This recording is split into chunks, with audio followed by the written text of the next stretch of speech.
Hello everyone, and welcome to the very first episode of Diplomacy Talks with Samin. And today we have with us our guest, Mr. Ahmed Kabir Chaion, who is the Business Development Manager of WeDevs. Hello sir, welcome to the show.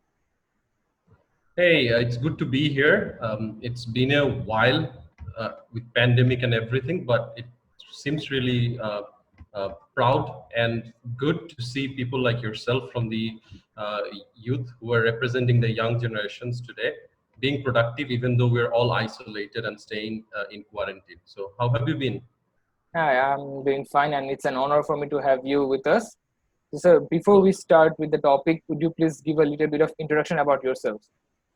Sure. My name is Ahmed Kabir Chaion. You can call me Ahmed. And I think we know each other Yes. from the very popular extracurricular activity called Model Event. And I have been attending Model Event for almost 3 years now. I work as a business development manager for WeDevs, and WeDevs is a product-oriented company. They mainly develop plugins and themes on WordPress. And I graduated from Central Queensland University studying IT, majoring in network security. And I have been a teacher for IELTS, TOEFL, PT for almost 10 years now. So pretty much that's me. I like to read books, mostly ebooks. Uh, don't have much time to watch movies, but there are a few movies that I always catch up, play video games, and attend modeling and conferences. Okay. So we'll simply jump on the topic that we have. That's the ongoing India-China border dispute. So would you please give us a brief what's actually happening right now? Well, right now, the situation with the pandemic and everything that's happening in the world out there, whether you consider the Middle East issue, whether you consider what Donald Trump is doing, what length USA is compromising their own safety, their own well-being because of a presidential election which is due in November this year, by the way. The India-China border dispute dates back to somewhere in the 1960s. And there were conflict that started in 1962. We mostly read about this in our textbook called Sino-Indian border dispute. I'm sure you are aware of it. Yeah, I'm aware of it. So yeah, so things haven't been going well right now. There is a stalemate. There are troops maneuvered from each side. Uh, China being accused of the source of the pandemic where coronavirus has begun. And taking into consideration of what India is going through and the radicalist within India itself, we are seeing examples and people doing lots of different stuff with their lives, and a lot of believers who believe. And let me give you an example using cow urine as a cure for coronavirus. If you take everything into the mix, this is not a good time to be in this world. And disputes such as China and India at the border is not helping countries, neighboring countries, whoever there. Especially if you consider the people who live in the border, their lives is at stake mostly. Well, sir, even on this ongoing India-China border dispute, even Donald Trump had given a tweet that we have informed both India and China that the United States is ready and willing and able to mediate or arbitrate their ongoing raging border dispute. So, what are your opinions on this? Do you think that Trump will be able to work as a third party in solving this issue? Well, let me be very, very honest. I don't even consider Donald Trump's tweet serious. Hmm. However, considering him as the president of the United States, whenever he says something in public that needs to be precise, that needs to be very, very careful, and that needs to be very, very diplomatic, which he is totally the opposite, by the way. He's a character, someone you cannot categorize him with any other president that have been there for United States in the past. Um, so and also we know that Donald Trump himself has raged and war with Twitter itself. He is tweeting almost every hour, and then he is raging and war against Twitter, which goes against their First Amendment, which is freedom of speech. So he has used Twitter to his advantage during his presidential election, and right now he's tweeting things which is provoking the conflict, which is provoking the parties involved, which is um, enraging certain people, certain group of people who has an ideal. So Donald Trump, being the president of the United States, is not at all helping. He's not helping to save lives. He's not helping to reduce the tension. And I was reading a couple of hours ago in CNN. I was reading about the tension growing in the Himalayas.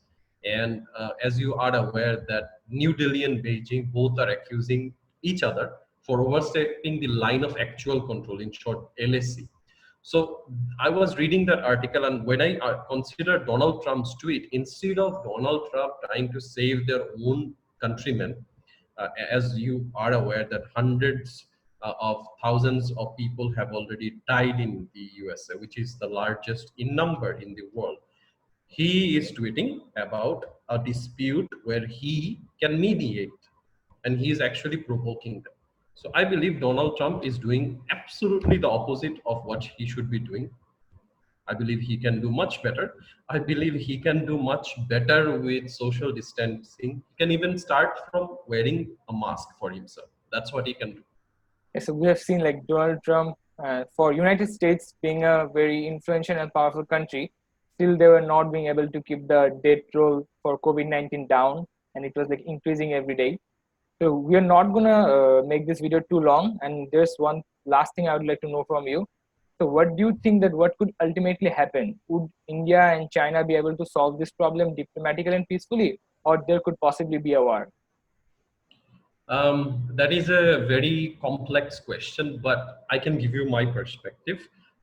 See, China has come to China has basically established themselves as a country in the world. They have dominated the trade affairs. They have built their strong economy. They have made sure that they are a country where all the country depends directly or indirectly. Whereas India itself, being in a geolocation where they have been benefited because of their neighboring countries through export, India has also come to a certain place where they are only someone who can prominently fight against China, compete against China in the economic affairs, not actually real fight.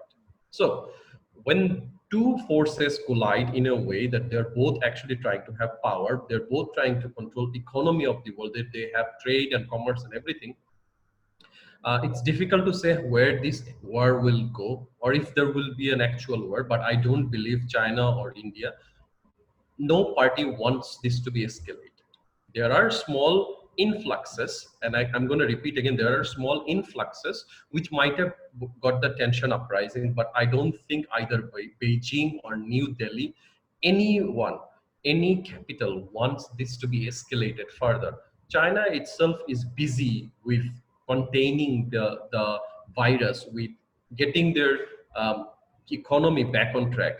India, whereas, is totally struggling. They're even in a worse shape when it comes to the coronavirus issue than China. So China itself, you see, both have different ways to look into the matter. India is not fighting just China at the moment. They have the Kashmir issue. They also have some other internal issues as well. There are different minorities and ethnicities, people who represent the minority groups are um, being oppressed. They're going facing murder at cases. China itself, they have been criticized very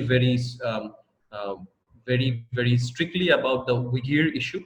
So see, both are parties who come with a background, who has a history, and when they are actually trying to force dominance over the other based on the border, the Sino-India border, or the line of actual control, it's very difficult to say if this war will escalate. But I don't think the war escalating. They will still compete each other. I would like to see in the coming years they both sit together, have diplomatic talks, have negotiation on how they want to control the border, because the people who are living close to the border, who are actually in the focus area, their lives are at stakes more. What do you think? What? would you like to see from India or China? Well, I believe it's actually better, and I think it's going to happen that they will be solving this problem diplomatically, because we obviously don't want a war amidst this deadly pandemic. And let's see what happens. Of course, let's see. Well, that's pretty much it for today. Thank you very much for joining the show, and we hope Yep. everyone who will be watching this show will like it. Thank you. I just want to add before Yeah, we go, yeah, you can add please anything. watch Diplomatic Talks with Samin. See, young enthusiasts like Samin who come up with such ideas, they only need just a little bit of motivation, and the motivation factor could be you. It's not just watching the show, it's not just supporting himself, it's mainly for the initiative. If you are involved, it helps Samin, and 10 more Samin can come forward and do something productive. So let's just be an example, let's just help for the good cause, and let's just have each other's back through social distancing. Yeah. Well, thanks for saying that, because sometimes a little bit of support and motivation is all we need to do something big. Of course, of course. So that's for it today. Thank you very much for joining with us. Thank you for having me.